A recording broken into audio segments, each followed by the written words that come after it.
எங்க ஊர்ல என் கூட படிச்ச ஒரு பையன் என்னை பார்த்துட்டு, என்ன ஆயா நல்லா இருக்கியா, எப்போ வந்த ஊர்ல இருந்து அப்படின்னு சொல்லி கேட்டான். எப்போ?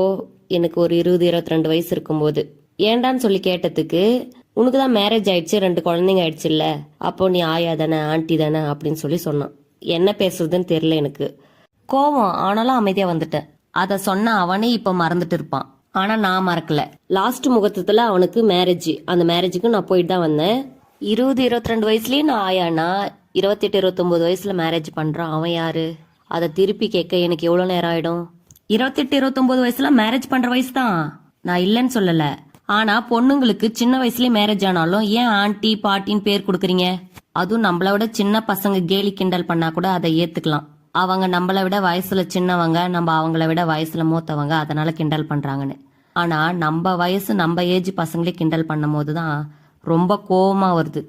கல்யாணம் சீக்கிரமா பண்ணிட்டா அவங்களுக்கு வயசான மாதிரியும், கல்யாணம் லேட்டா பண்ணா அவங்க என்ன சின்ன பசங்க மாதிரியும் நினைப்பு மனசுக்குள்ள. 30, 35, 40 வயசு ஆனவங்க தான் இந்த மாதிரி பேசுறது ஆண்டி பாட்டின்னு. ஏன்னா அவங்க நம்மளை விட சின்ன வயசு பசங்க மாதிரி காட்டிக்கணும் இல்லையா, அதுக்காக தான்.